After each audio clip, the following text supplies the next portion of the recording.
Now, the life of activist Malala Yousafzai was changed forever when, aged 15, she was shot in the head by a Taliban fighter in Pakistan. Despite that horrific attack, she continues to use her voice to speak up against global terror.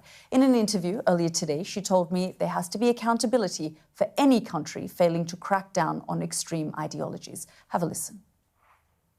I want to begin by focusing on the news of the day. We know overnight India launched a series of airstrikes. They've described it as precision strikes on terrorist camps in Pakistan.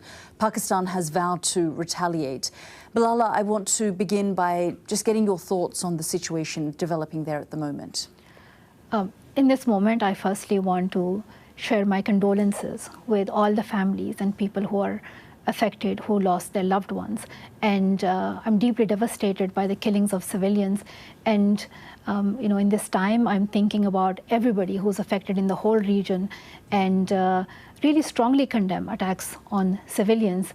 At the same time, I do want to highlight that for this whole region, Pakistan, India, and our neighboring countries, our common enemy is extremism, terrorism, and violence, not each other.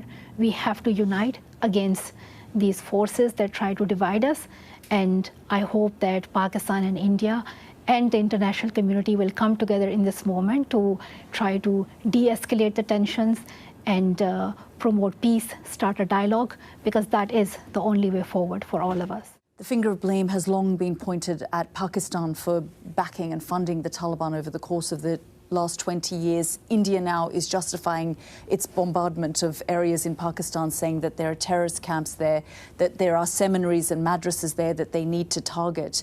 Do you think this will also highlight that issue and there might be accountability there so that change can be brought about, or there can be a focus on extremism that is often bred in the country? I myself have been one of the victims of extremism and terrorism in Pakistan, and people within Pakistan have also been affected by the extremism. And I think we have to talk about the root cause of it. We have to talk about how it comes about, because I believe that nobody is born a terrorist, nobody is born an extremist. These things are taught. This is part of an indoctrination.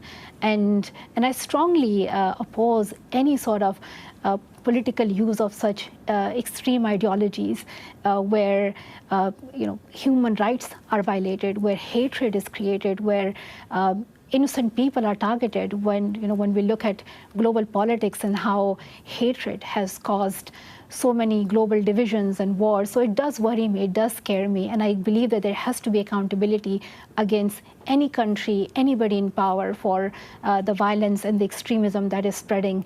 And I think in the end, it's about the protection of civilians, whether those civilians are in Pakistan or Afghanistan or in India.